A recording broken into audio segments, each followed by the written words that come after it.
Ahlan wa sahlan. Welcome to the Oriental Café, a podcast where we will sit at the same table to explore the fascinating worlds of Egyptian dance, personal empowerment, and halas, life.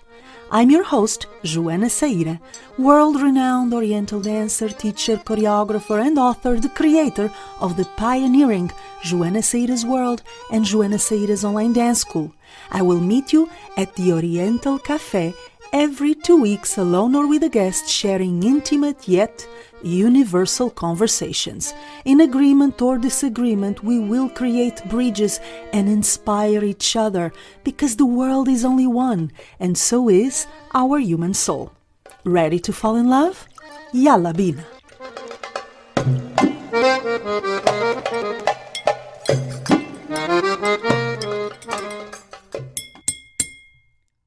The loss of the soul in Egyptian dance, what people erroneously call belly dance. The loss of the magnetism, the heart, the magic, that je ne sais quoi, that X factor that made me and so many other dancers like myself fall in love with Egyptian dance. What the hell is happening? Why is the soul gone? And more importantly, how can we bring it back? How can we rescue the soulfulness in Egyptian dance, and not surprisingly in life? Because you already know, if you followed my work for a while, what we apply to Egyptian dance, we apply to life. There is no separation from the first and the second. Now, let me call your attention to a very superficial yet very exciting detail. Here's a new coffee mug that I just got. Yeah, I'm crazy about books and coffee mugs, okay? Beautiful coffee mugs. Especially when I start writing a new book, I have this superstition of getting a new coffee mug. And this is the new one. Isn't it cute? If you're listening to this episode on an audio platform, please sneak into YouTube for a second and check my beautiful coffee mug. And now that we got that superficiality, delicious nonetheless, but superficiality out of the way, let's dive into the lack, loss, or amnesia that we have suffered collectively around the art of Raqs el-Sharqi, Oriental dance, Egyptian dance, belly dance, whatever you may like to call it. Now, let me start by saying that this is not an open criticism. What I often see in my field is a thirst, a hunger for catfights, women fighting in the mud, criticizing each other, bringing each other down. That's not me. If you're coming here for that purpose, you are in the wrong place, dealing with the wrong person. My point is not to judge or criticize individuals. My point is, as a professional Oriental dancer who has been working in this field for such a long time in Egypt and internationally, observe what is going on, point out what I love, what I feel is an evolution, and point out what I don't love so much, and present solutions, present possible strategies so that all of us can do better and all of us can experience the magic, and there is no better word than magic, that Egyptian dance has brought me. So I am not the owner of the truth, and I have no interest in bringing whoever down. Furthermore, I believe there is a place for everything. While I was performing in Egypt, I rarely had a day off, but when I did, I would choose between watching a really good dancer, which at the time was a struggle because there weren't many at the time, not anymore. So I would usually go and watch Lucy at the Le Parisien nightclub in Shar el-Haram. That's Haram Street, the famous street or avenue that leads to the Giza pyramids. Or I would go into the underworld of Egyptian dance. I would go to a cheap nightclub downtown Cairo. I would go to the worst possible place in Shar el-Haram, or I would ask my musicians to take me to the underground, savage wild, wild west of baladi weddings and baladi venues. I wanted to have a wide spectrum of access to everything happening in Egyptian dance in Egypt, from the best to the worst. And I must add that some of the best nights I've ever had, some of the nights where I have learned the most, happened in the worst possible places, watching the worst possible dancers. No soul, no heart, no art, no nothing. So it is important to acknowledge that people are free and they're always going to do whatever they want to do with this dance and with anything else. I cannot stop it. You cannot stop it. And it's not my job to stop it. I am not the police of ridiculous dances. I am not the police of terrible dancers. I'm not going to come with a stick chasing people who are doing mediocre work. I'm not going to come with a stick and beat someone who is twerking and calling it belly dance. No, man, it's part of life. I may not like it. I may not endorse it or promote it, but it doesn't mean I hate it or I'm coming after it. But what I will do is pinpoint the elephant in the room. And there is a huge elephant in the room that nobody seems to mention. They're afraid of being canceled. They're afraid of being labeled as difficult. Thank you very much. That happened to me way, way before the internet. While I was working in Cairo, I was already called a difficult person because I was not playing the game. I was not corrupted. I was not in prostitution. I did not play the game that most of the dancers around me were playing. So yes, I was called difficult. And usually the one that points out the elephant in the room is ostracized. People don't like it. They don't feel at peace, at ease with someone pointing out what is clearly wrong or what is missing. But I don't care. I honestly don't care. I do believe that my work and my legacy come from quality and service. So telling the truth is not gonna harm me in any way, shape, or form. Telling the truth will only leave a trace of legacy and impact behind. And that's exactly what I want. What is soulfulness? Let's start there. What is soulfulness? I have coached dancers in my private coaching at Joana's online dance school, in festivals around the world, who presume, they believe they're soulful, but they're not. I have met dancers who presume, they believe they dance from their hearts, and they don't. Because the concepts of heart-centered dance and soulfulness have been mixed. They have been confused with bad acting. Choreographies that are supposedly expressing love and passion and soulfulness, when in fact soulfulness is a way of being alive. It comes from within. It's either there in the dancer, in that person, or it's not. You cannot fake it. You cannot choreograph it. You cannot pretend you have it. You cannot find a shortcut into it. You're either soulful as a human being, you either have it in your system, in your body, your mind, your heart, and your soul, or you don't. There is no amount of fake gestures. Dramatic, tragic. There is no amount of intensity in choreographies.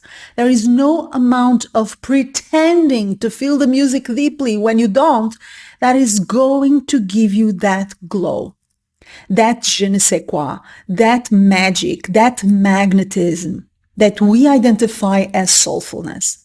So the first thing I would like to share with you is that soulfulness is in the person. If it's not in the person, it's not going to be in the dancer. And I'm sure we live in times when soulfulness is out of fashion because we're running too much. In dance, as in life, the same. Everyone is running towards nowhere. I would say towards the abyss. If I'm being cynical and acid, we're running towards the abyss. We do things very fast, faster and faster and faster. There is an overwhelm of information, overwhelm of movement, of steps. Dancers think that they have to be number one. When they're dancing, they're competing. Even if they're not in an official competition, their mindset is the mindset of someone in a competition. They feel they have to be number one. They have to be the biggest diva in the room. They have, in comparison to other dancers, to beat everyone and to be the best. Now, I'm not saying that ambition is not good. Ambition is good. More than good. Ambition is very important. But ambition should not be stronger than integrity, self-respect, sensibility, heart, creativity, humanity. Ambition should not be stronger than your willingness to connect to the heart of the dance and the heart of the music from a pure, surrender-like, soulful place. Ambition is important in terms of helping you to establish your goals and acting upon them. Ambition is important because it boosts your self-confidence. It gives you that extra kick and tells you, yes, you got this, you can do this. If it's important for you, go for it, be ambitious, but don't let that ambition contaminate everything you do, especially when you're dancing, because that removes all the soulfulness from the plate. Yes, we do live in times where dancers are asked to move more meaninglessly, more aggressively, faster, and in a competitive way. And that in itself removes soulfulness from the dance. But they're also asked to perform in terms of technique, in terms of musicality, in terms of interpretation, from a very elusive, perfectionist standard. What do I mean by this? If you're studying Egyptian dance, you want to do good, right? I have been doing this for more than 25 years as a professional. In Egypt, around the world, globally, with my online school, you name it, I've done it all. And yes, I want to do it right. Yes, I want to be better today than I was yesterday. But when I'm dancing, when I'm performing, when I'm teaching, when I'm choreographing, when I'm dancing for myself, damn sure my ambition is out the door. I hang it on a shelf and tell my ambition, now you're going to rest and I am going to express my soul. Because if my ambition is with me while I'm dancing, the soulfulness retreats into the shadow. I think you know what I mean. So aside from noticing the times that we are living and swimming against the tide, you have to realize there is a kind of experience in Egyptian dance, in belly dance, that is never going to be available to you if you don't aim at soulfulness. Now, I don't think that soulfulness, tarab, ecstasy, transcendence, art, ecstasy, bliss is for everyone. As it happens with every other dance style, some of us will do it right here, Zumba level. Some of us are going to do it middle level. Some of us are going to do it like artists. Some of us are going to do it like bullshit. Pardon my French. What is the problem with that, right? As I usually tell my students, when I go to the gym and I head into a Zumba class or any other dance class which is made to lose weight, okay? It's not made to teach me how to dance. It's made to allow me for some fun and lose weight. I'm not expecting a great dance class. I'm not expecting to leave a dancer from that class, to become a dancer with that class. I'm expecting to have some fun and lose weight. That's it. So there is nothing wrong with practicing Egyptian dance in different levels. More superficial, more basic, a little bit more sophisticated, a little bit more artistic. It really depends on what you're searching for and what you need. Everything is right. Nothing is wrong, okay? And this is why I started this episode pointing out that I'm not here to judge. I'm just here to observe and to present directions that I believe are way more interesting than the ones dancers of today are taking. And then you are free to decide how deep you want to go into your dance practice. If you want an experience of soulfulness, if you want to truly understand what is Egyptian dance and therefore dance from the soul, or if you want to remain where you are superficially, I'm with you, supporting you no matter where you want to be. Because again, I do believe there is a place for everyone and for everything. Now, what can we do to bring back a little bit more soulfulness? First, we have to recognize an absence of soulfulness. The dance is dry, faster, meaningless, as I've already mentioned. There is an overload of speed, of movement, of aggressivity. It's almost like a Karate Kid Kung Fu fight. It's not the loving, womb-centered, heart-centered, ancestral art form that I fell in love with. It's very far away from it. It is competitive. It is ego-oriented. You can feel people are struggling. There is a certain madness about it. Madness in the sense of, I want to be number one, biatches. Yes! Wow! There is this rage almost in most dancers of today. Again, not judging, just observing. That, I assure you, is an absence of soulfulness. How do we bring that back? How do we revert back into what I believe to be the original purpose and nature of the dance? Soul. Dancing from the soul to impact other souls if we're dancing in public in front of people. That is, yeah? How do we revert this?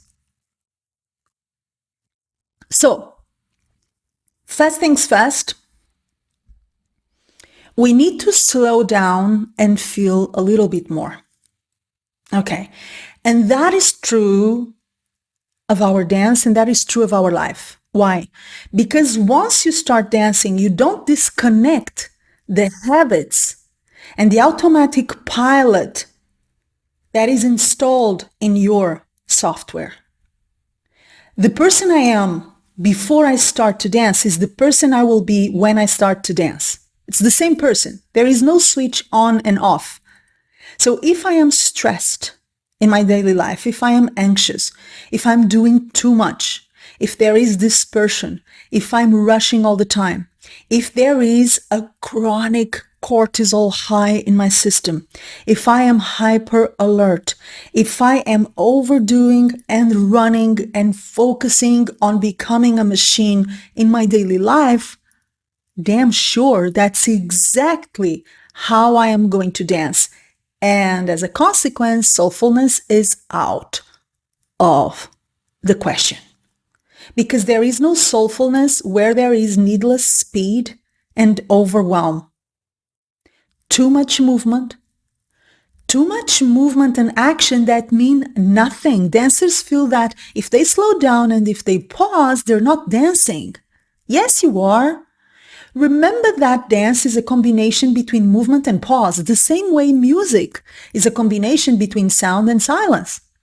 I don't know from where so many dancers got this idea that if they slow down and pause, they're not dancing. Therefore, they have to keep moving like a machine, even if they don't feel it, even if the music doesn't require it. And yes, it is a fashion. It is a trend. Okay, I'm not going to say otherwise. I see well-known teachers, Egyptians and foreigners, teaching, choreographing, and I cringe. I want to hide my face in shame because everything is so dry, everything is so aggressive, everything is so meaningless. There is no breath of life, no breath of heart in those dance pieces. It hurts me. It hurts my soul. So yes, there is something about these trends, and there is a weight that I have to put on the fact that a lot of well-known teachers nowadays are teaching this overwhelmed, anxious, aggressive style. And students follow. People follow the trends. They follow. They think if the teacher is doing it, it must be this way. Let me do it. Especially if we're talking about younger generations who didn't have access to teachers like Sohair Zaki, Mona Said, Nagwa Fuad, Asa Sharif, Mahmoud Reda, my teachers, right? I say I was lucky. I was very lucky because I caught the tail of the dragon. I caught the end of an era of Oriental dance that no longer exists. That era gave me the reference of what the soulfulness of Egyptian dance is. I know what it is because I've seen it and I was taught by dancers who were soulful. They knew, they remembered that Egyptian dance is a soulful art form. So I have those references, but dancers of today, of younger generations, don't have those references. They see what teachers are doing nowadays and they think, okay, this is it. That must be it. Especially if they're Egyptians, right? They're Egyptians, they must know. It's Egyptian dance. They must know if they are Egyptian. I would doubt that. Just because you're Egyptian, it doesn't make you an Oriental dancer. Okay, the same way just because I'm Portuguese, it doesn't necessarily make me a fado singer.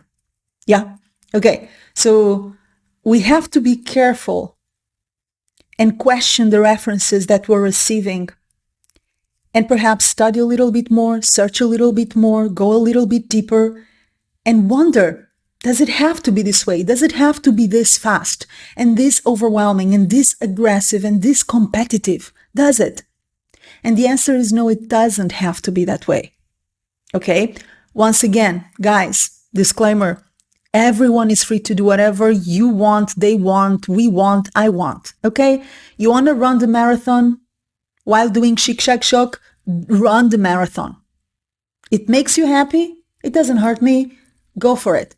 But let me repeat, there is a layer, there is a dimension of Egyptian dance which we call soulfulness, tarab, transcendence, transcending your physical reality and accessing your soul, your essence.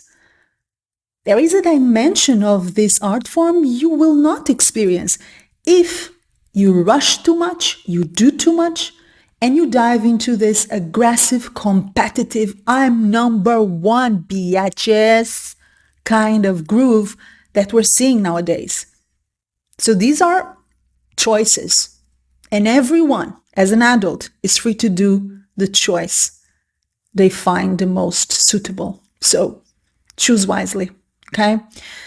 So we have to slow down and feel more. And by feeling more, it's not pretending that we feel more, okay? You're not going to pretend to feel because there is no pretension to be had. If you are a performer, for instance, and you are in front of people,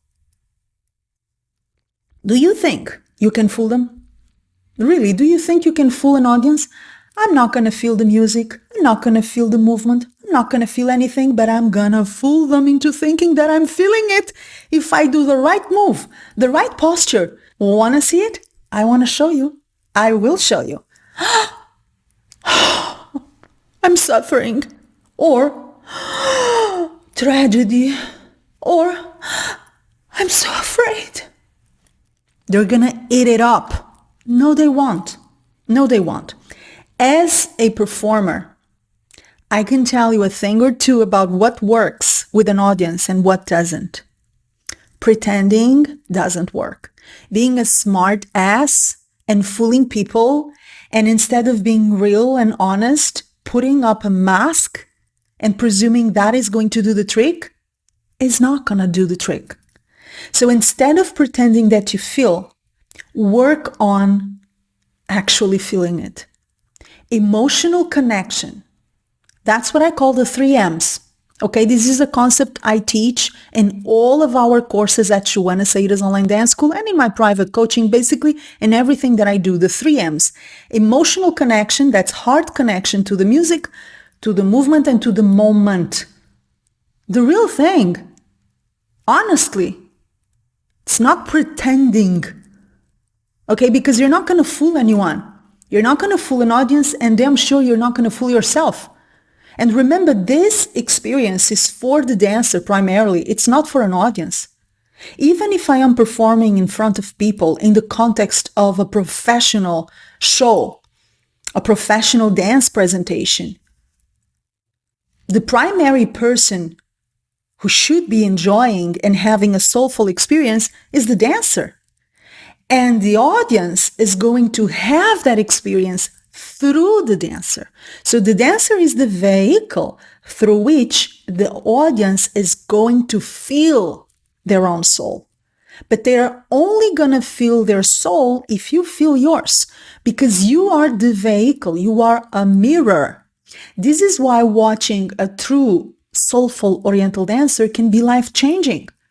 It has been life-changing for me, and I have heard reports of other dancers who have felt the same. They have seen a soulful dancer performing and they go, now I remember what it means to have a soul. Now I remember what it means to have a heart. This person has moved me and changed me. That happens. Believe me, that happens. It has happened to me. It has happened to a lot of dancers that I know. But that only happens if we feel honestly. There is no pretending, okay? So we slow down, we feel more, we move from the heart. There is a lot that we do from our heads, of course, the plotting, the structure, remembering steps and movements. If you don't have them yet in your muscle memory, there is a lot of use given to the rational mind. But ideally speaking, when we're dancing wild and free, it's the subconscious mind. It's the heart that is leading the way. So remember that as well. If you want more soulfulness, slow down, feel more, connect with the heart, feel the music, the movement, and the moment. But also remember to work on your technique, work on the language so that your body retains it on a muscular level. And when you're dancing, you don't have to think so much. You can access other dimensions of your system, like your soul. Okay? If you're still worried about how do I do this step, how was that movement, chances are you're not going to create space and breath to focus on other dimensions like the emotional or the spiritual. Okay, so it's very important to get the technique out of the way. Meshi, so that you can enjoy. You can forget about technique. You work on it so that you forget about it. And you aim at having a higher level of experience while you're dancing, okay? That's the ideal thing. Then, you have to allow the music to guide you. And for that to happen, you need to let go of expectations and the illusion of perfection, which is once again a plague. Oh my God. I cannot tell you how many times I have coached dancers, especially in the context of private coaching, when I get to know the dancer in depth and help her or him in depth. How many times I have bumped into the wall of perfectionism. And it's not something that we solve once and it's done. It's something that we have to go back to again and again and again. It's a work in progress. It's a lifetime job because perfectionism always comes back to haunt us. It haunts me and it haunts you too. Okay. But it is a thief of soulfulness, because there is a dimension of soulfulness in Egyptian dance and in life that has to do with surrendering, letting go of control and allowing this experience to be whatever it needs to be. Not better, not worse, not cute, not sexy, not spectacular, not number one, not number 100, but whatever it needs to be. You don't know what that is going to be. Nobody knows, and that's part of the fun. Life is an adventure and a mystery, and so is Egyptian dance. And the moment you accept that life and Egyptian dance are a mystery and an adventure, and you surrender control and you allow the music to guide you, to take you, to tell you what to do and how to do it, once you're brave enough to release control, you are going to be introduced to the soul that resides in you, the soul in the music, the soul in these movements that have been repeated for centuries, generation upon generation. You have to let go of perfectionism and expectations. You have to allow your best friend, the music, your partner, your creative partner, to tell you what to do and how to do it. Remember that Egyptian dance is about what we do and how we do what we do. The how is often more important than the what. A dancer who knows how to use what she or he knows is often better than a dancer who knows a lot but doesn't know how to use it. Okay? So remember the what and the how. The what and the how in Egyptian dance should be informed by the music. It is not your ego deciding. It is not what you saw your teacher doing deciding. It is not what other dancers are doing deciding. It's the music and the way the music whispers in your ear, guiding you, allowing you to find your own way, your language, your path, your journey back to your soul. The music is the partner that is going to take you there if you hold its hand. You gotta hold the hand of the music and say, yes, I trust you. Take me wherever I need to go. And once again, that is not easy because we are control freaks. This is the age of social media. Everyone wants to look nice. Everyone wants to have followers and likes and whatever. So people have a lot of expectations. They want to be perfect. They want to be what others want to see, or what they think others want to see, to get the approval, to get the stamp, to get the social proof. Oh, I have a lot of likes on my video. I must be great. Not necessarily. I have seen videos with millions of visualizations and likes, dance videos that are mediocre, absolutely mediocre, horrible. So don't be fooled by likes and followers. Some of the channels on YouTube with most followers are terrible. They are nasty, man. Don't evaluate yourself and your worth and the worth of your dance according to the number of likes and followers. That's just not a smart move, although it is a very common move these days. Drop perfectionism and expectations. Allow the music to guide you. That's a pathway to soulfulness. That's one of the ways to recover the soul. Now, before I move forward, I have something cool for you. Aside from inviting you to join the podcast newsletter, as I always do, you're going to find the link to do so in the show notes or in the description box below the video if you are watching this episode on YouTube. I'm also going to invite you to claim a goodie, a gift that I am bringing with this episode. That's a free manifesto and 7-day soulfulness challenge that I am giving our community. For 7 days, you're going to hear from me receiving a small step, a simple step that will bring you back to your soul, that will make you a more soulful dancer and person in a very simple and doable manner. For more information about this goodie and how to claim it, please check the show notes or the description box below the video if you're watching this episode on YouTube. And of course, I will repeat, subscribe to the podcast newsletter. This is so cool. You don't want to miss it. Check the link below this episode and join us now. How do we bring back the soul of Egyptian dance to our practice, to our performances? I am going to be straightforward. And I hope I'm not cancelled. Well, I've been cancelled so many times, right? I mean, who cares? One more time? One more time. We're gonna celebrate. Who cares, right? I'm an expert at being cancelled. So one more time, won't do a big difference. Be a nice person.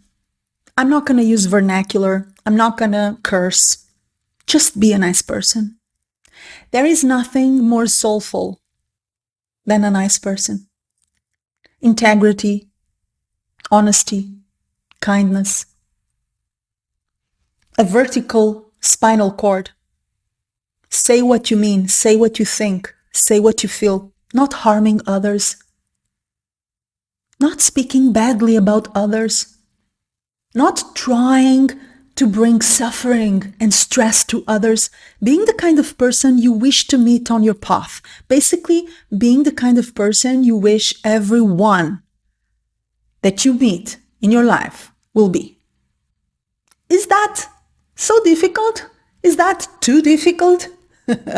This one I learned from my mom, man, and she was a tough cookie, tough mom, but she taught me and my sister a few really important lessons, and from all of them, this is the one that I cherish the most. Be the kind of person you want to meet in your life. Be the kind of person you wish everyone to be. Act towards others the way you would wish them to act in relation to you. Treat others the way you want them to treat you. It is that simple and complicated because you don't see a lot of folks doing this. That's for sure. That's for sure. I have been betrayed by so many people, people whom I've helped, people whom I've loved, people whom I've supported and uplifted. I've been betrayed and had my heart broken. But what am I going to do? Become like them? Is that the option? Am I going to become the kind of person that I don't like? The kind of person that I despise? No. I'm going to keep doing what I have to do. And it's not because I'm silly. I am intelligent. I have a good brain. But I am not a smartass and I am not a moron. Pardon, I swore I was not going to curse. I swore I was not going to use vernacular language, but here I am. Sometimes vernacular is the thing. It's the only thing we can use to express what is in our soul. So, be a good person. That's it. Whatever that means for you, be the person you wish to find on your path.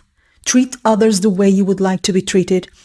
That in itself is going to bring so much magnetism, so much beauty. It's going to bring a loving, spicy, and peaceful energy about you. That in itself is soulful. And remember, the person you are is the dancer you become.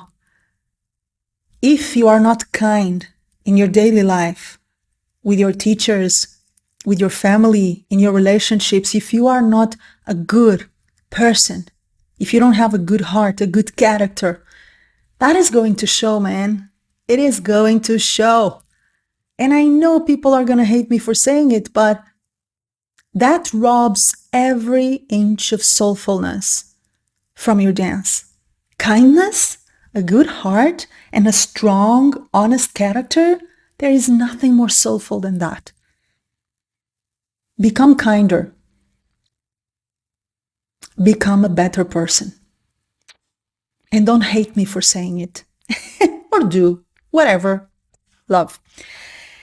Last but not least, to bring back the soulfulness of Egyptian dance, we need to be in tune with beauty. We need to notice the beauty and be a part of it. Okay?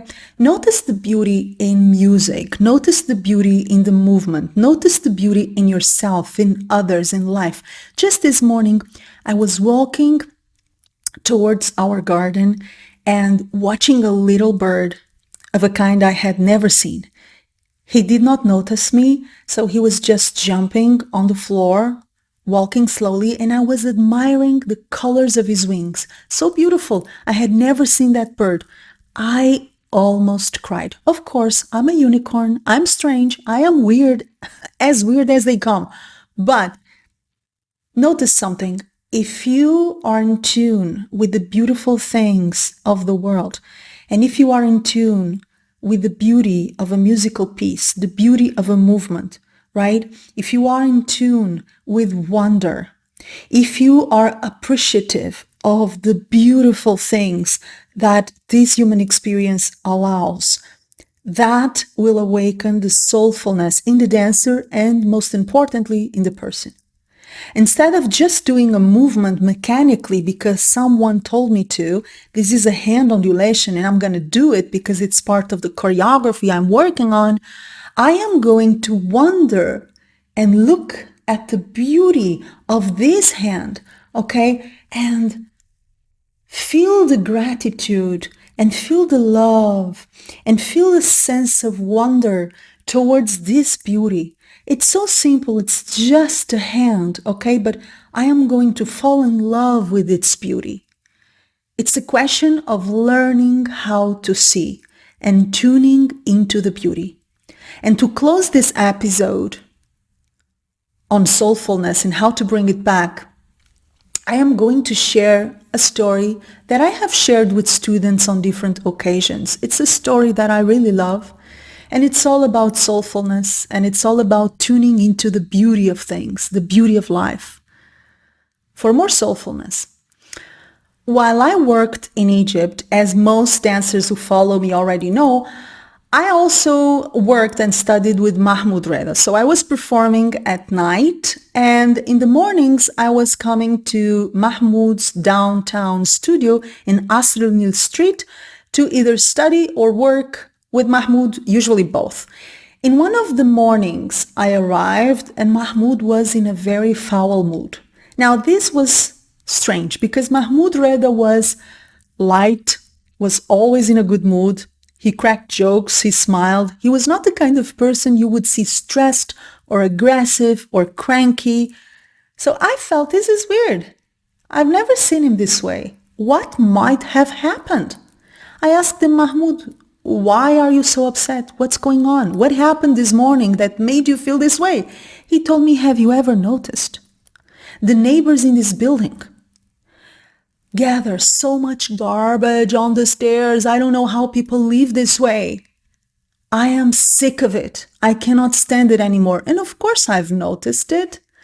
While I went up the 5 flights of stairs that led up to the 5th floor, Mahmoud's floor, I noticed the garbage, but I was used to it. That's Cairo for you. In most neighborhoods, at least in Baladi areas or in downtown, there is garbage everywhere. So I never took a second to wonder, why do people do this? They did that everywhere. So for me, that was okay. I'm used to it. But Mahmoud wouldn't stand it.